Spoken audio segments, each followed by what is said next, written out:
Effective startup സീരീസിലത്തെ 6ാമത്തെ video ആണ് ഇത്. ഒരു സക്സസ്ഫുൾ ആയിട്ടുള്ള സ്റ്റാർട്ടപ്പ് ബിൽഡ് ചെയ്യണമെന്നുണ്ടെങ്കിൽ നിങ്ങൾക്ക് പല കാര്യങ്ങളും സെയിം ടൈമിൽ തന്നെ ചെയ്യേണ്ട ആവശ്യം വരും. പക്ഷേ ഈ സക്സസ്ഫുൾ ആയിട്ടുള്ള സ്റ്റാർട്ടപ്പിലുള്ള one of the most important ആയിട്ടുള്ള കാര്യമാണ് ഇത് സ്റ്റാർട്ട് ചെയ്യുന്ന ഓൺട്രപ്രണർ എന്ന് പറയുന്നത്. നിങ്ങളൊരു സ്റ്റാർട്ടപ്പിൻ്റെ ഐഡിയ മാത്രം ഉണ്ടായതുകൊണ്ട് നിങ്ങൾക്ക് ആ സ്റ്റാർട്ടപ്പ് സക്സസ്ഫുൾ ആക്കാൻ പറ്റിക്കോളണമെന്നില്ല. കാരണം ഐഡിയ എന്ന് പറയുന്നത് വെറും 1% ആണ്. ബാക്കി 99% മറ്റു പല കാര്യങ്ങളാണ് നിങ്ങളുടെ സ്റ്റാർട്ടപ്പ് സക്സസ്ഫുൾ ആക്കണമെന്നുണ്ടെങ്കിൽ ചെയ്യേണ്ടത്. നിങ്ങൾ വൈകാതെ തന്നെ ഒരു സ്റ്റാർട്ടപ്പ് ലോഞ്ച് ചെയ്യാൻ പോവാന്നുണ്ടെങ്കിൽ ഒരു ഓൺട്രപ്രണർ ആവാനുള്ള സ്കിൽസോ ക്യാരക്ടറിസ്റ്റിക്സോ നിങ്ങളിൽ ഉണ്ടോ എന്നുള്ളത് നിങ്ങൾക്ക് അറിയണം. അങ്ങനെയാണെങ്കിൽ ഈ വീഡിയോ നിങ്ങൾക്ക് യൂസ്ഫുൾ ആവും.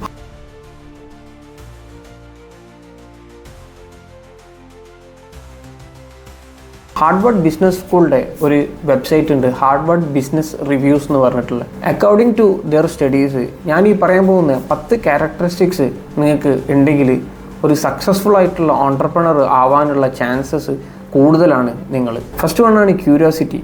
നിങ്ങൾക്ക് അറിയാത്ത കാര്യങ്ങൾ ചോദിച്ച് മനസ്സിലാക്കുക എന്നുള്ളത്. ഇങ്ങനെ നിങ്ങൾ ചെയ്തു കഴിഞ്ഞാൽ നിങ്ങളുടെ സ്റ്റാർട്ടപ്പിന് വേണ്ടിയിട്ടുള്ള പുതിയ ഓപ്പർച്യൂണിറ്റീസ് നിങ്ങൾക്ക് മനസ്സിലാക്കാൻ പറ്റും. ഇതിനൊപ്പം തന്നെ നിങ്ങൾക്ക് പല പുതിയ കാര്യങ്ങളും പഠിക്കാനും പറ്റും. ഇതിനുശേഷം വരുന്ന സെക്കൻഡ് ക്യാരക്ടറിസ്റ്റിക്സ് ആണ് എക്സ്പെരിമെൻ്റ് ചെയ്യാനുള്ള കഴിവ്. വൺസ് നിങ്ങൾ ക്യൂരിയസ് ആയിട്ട് ഒരു ഓപ്പർച്യൂണിറ്റി മനസ്സിലാക്കി കഴിഞ്ഞാൽ ഈ ഓപ്പർച്യൂണിറ്റി സ്ട്രക്ചേർഡ് ആയിട്ട് എങ്ങനെ എക്സ്പെരിമെൻ്റ് ചെയ്യാൻ പറ്റും എന്നുള്ളതാണ് നിങ്ങൾ ഇതിൽ മനസ്സിലാക്കേണ്ടത്. അഥവാ ഒരു ഓപ്പർച്യൂണിറ്റി നിങ്ങൾക്ക് കിട്ടിക്കഴിഞ്ഞാൽ ഇത് എക്സിക്യൂട്ട് ചെയ്ത് കഴിഞ്ഞാൽ അതിനനുസരിച്ചുള്ള ബെനിഫിറ്റ് നിങ്ങൾക്ക് കിട്ടും. അല്ലെങ്കിൽ ഈ ഒരു ഓപ്പർച്യൂണിറ്റി പെർസ്യൂ ചെയ്യുന്നതിൽ നിങ്ങളുടെ ടൈം ബെസ്റ്റ് ആണോ എന്നുള്ളതാണ് ഈ ഒരു ക്യാരക്ടറിസ്റ്റിക്കിനെ കൊണ്ട് നിങ്ങൾ മനസ്സിലാക്കേണ്ടത്. ഇതിനൊരു എക്സാമ്പിൾ എടുക്കുകയാണെങ്കിൽ നിങ്ങളൊരു ഓപ്പർച്യൂണിറ്റി മനസ്സിലാക്കി കഴിഞ്ഞ് ഇതിന് ശേഷം നിങ്ങൾ എക്സ്പീരിയൻസ് ചെയ്തിട്ട് നിങ്ങളുടെ കസ്റ്റമേഴ്സ് ഈ ഒരു ഓപ്പർച്യൂണിറ്റിക്ക് പേ ചെയ്യാൻ വേണ്ടിയിട്ട് തയ്യാറാണോ അല്ലേ എന്നുള്ളത് നിങ്ങൾ മനസ്സിലാക്കിയിരിക്കണം. ഇത് ചെയ്യണമെന്നുണ്ടെങ്കിൽ നിങ്ങൾ മാർക്കറ്റ് റിസർച്ച് ചെയ്യണം, നിങ്ങൾ ഐഡിയ വാലിഡേറ്റ് ചെയ്യണം, അതിന് പൊട്ടൻഷ്യൽ എത്ര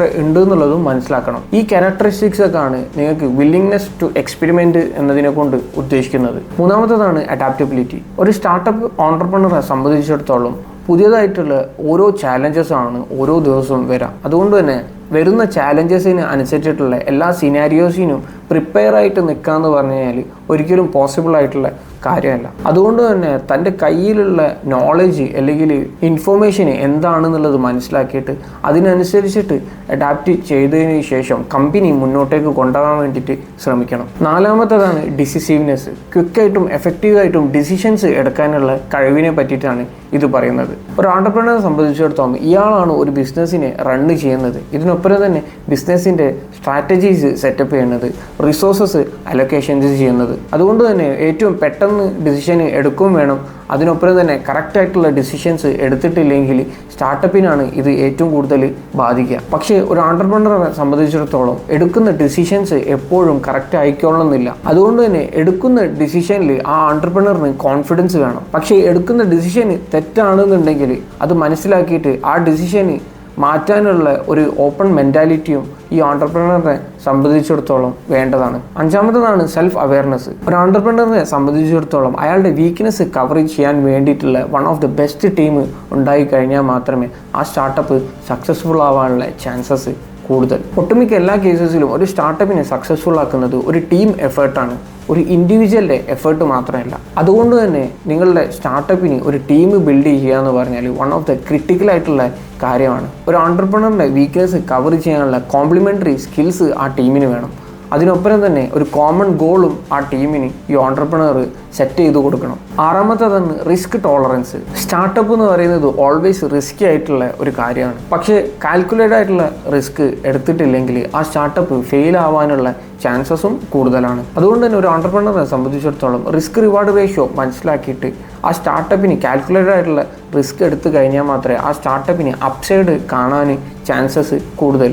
ഏഴാമത്തേതാണ് ഫെയിലിയർ ആയിട്ടുള്ള കംഫർട്ട്. റിസ്ക് മാനേജ്മെൻറ്റും കാൽക്കുലേറ്റഡ് റിസ്ക്കും എടുക്കുന്നതിനൊപ്പം തന്നെ നിങ്ങൾ എടുക്കുന്ന കാൽക്കുലേറ്റഡ് റിസ്ക് എപ്പോഴും കറക്റ്റ് ആയിക്കൊള്ളണമെന്നില്ല. അതുകൊണ്ട് തന്നെ നിങ്ങൾ എടുക്കുന്ന റിസ്ക് ഫെയിൽ ആയി കഴിഞ്ഞാൽ ഇത് കോപ്പപ്പ് ചെയ്യാനുള്ള മെൻറ്റാലിറ്റിയും ഒരു ഓൺടർപ്രണറിനെ സംബന്ധിച്ചിടത്തോളം വേണ്ടതാണ്. അതുകൊണ്ട് തന്നെ നിങ്ങളുടെ സ്റ്റാർട്ടപ്പിൽ എല്ലാ കാര്യങ്ങളും തെറ്റായ രീതിയിൽ പോയി കഴിഞ്ഞാലും നിങ്ങൾക്ക് പോസിറ്റീവായിട്ടുള്ള ഒരു മെൻറ്റാലിറ്റി വേണം ഈ സ്റ്റാർട്ടപ്പ് മുന്നോട്ടേക്ക് കൊണ്ടുപോകണം എന്നുള്ളത്. എട്ടാമത്തേതാണ് പെർസിസ്റ്റൻസ്. ഒട്ടുമിക്ക എല്ലാ സ്റ്റാർട്ടപ്പ് ഓൺടർപ്രണേഴ്സിനും അറിയാം അവരുടെ സ്റ്റാർട്ടപ്പ് ഫെയിൽ ആവാനുള്ള പ്രോബബിലിറ്റി വളരെ അധികമാണെന്നുള്ളത്. പക്ഷേ അതുകൊണ്ട് അവർ ഈസിലി ഗിവ് അപ്പ് ചെയ്യരുത്. ഫെയിലിയർ ഒരു ഓപ്പർച്യൂണിറ്റി ആണെന്നുള്ളത് മനസ്സിലാക്കിയതിന് ശേഷം അവിടെ നിന്നും നിങ്ങളെ സ്റ്റാർട്ടപ്പ് ഗ്രോ ചെയ്യാൻ വേണ്ടിയിട്ട് ശ്രമിക്കുക. നിങ്ങളുടെ സ്റ്റാർട്ടപ്പ് ജേർണിയിൽ നിങ്ങൾ എടുക്കുന്ന ഡിസിഷൻസ് എപ്പോഴും ശരിയായിക്കൊള്ളുന്നില്ല.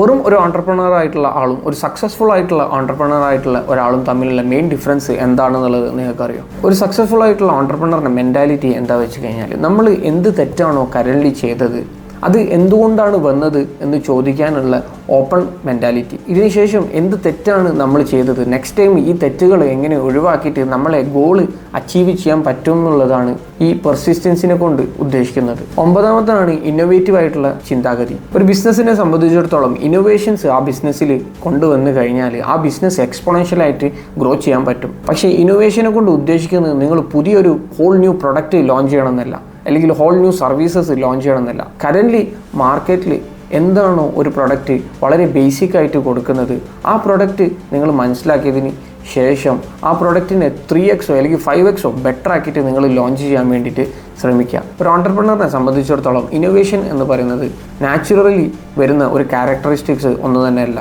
നിങ്ങളുടെ പ്രോബ്ലം സോൾവിങ് സ്കില്ല് ഡെവലപ്പ് ചെയ്യാൻ പറ്റിക്കഴിഞ്ഞാൽ നിങ്ങൾക്ക് കൾട്ടിവേറ്റ് ചെയ്യാൻ പറ്റുന്ന ഒരു ക്യാരക്ടറിസ്റ്റിക്സ് ആണ് നിങ്ങളുടെ ഇന്നോവേഷൻ എന്ന് പറയുന്നത്. പത്താമത്തതാണ് ലോങ് ടേം ഫോക്കസ്. മോസ്റ്റ് ആൾക്കാരുടെ വിചാരം ജസ്റ്റ് ഒരു ബിസിനസ് ലോഞ്ച് ചെയ്ത് കഴിഞ്ഞാൽ നമ്മൾ ഓൺടർപ്രണർ ആയി എന്നുള്ളതാണ്. പക്ഷെ അങ്ങനെയല്ല. നിങ്ങൾ ഫണ്ട് സെക്യൂർ ചെയ്ത് ബിസിനസ് സ്റ്റാർട്ട് ചെയ്തതിന് ശേഷം ഒരു ഓൺടർപ്രണർഷിപ്പിൻ്റെ സ്കില്ല് ഏറ്റവും വരുന്ന കാര്യമാണ് നിങ്ങളുടെ ബിസിനസ് റണ്ണ് ചെയ്യുക എന്നുള്ളത്. According to Harvard business review ഒരു ബിസിനസ് സ്റ്റാർട്ട് ചെയ്യാന്ന് പറഞ്ഞാൽ വളരെ എളുപ്പമുള്ള കാര്യമാണ്. പക്ഷേ സസ്റ്റൈനബിൾ ആയിട്ട് ആ ബിസിനസ് ഗ്രോ ചെയ്യാന്ന് പറഞ്ഞാൽ വളരെ ബുദ്ധിമുട്ടുള്ള ഒരു കാര്യമാണ്. ഇതിനുശേഷം ബിസിനസ്സുകളിലൊക്കെ വന്ന മെയിൻ ഓപ്പർച്യൂണിറ്റീസ് വന്നത് ബിസിനസ് തുടങ്ങുന്നതിന് മുന്നേ അല്ല, ബിസിനസ് തുടങ്ങി കഴിഞ്ഞതിന് ശേഷമാണ്. നിങ്ങൾക്ക് ഈ ക്വാളിറ്റീസ് ഒക്കെ എങ്ങനെ ബിൽഡ് ചെയ്തെടുക്കാൻ പറ്റും?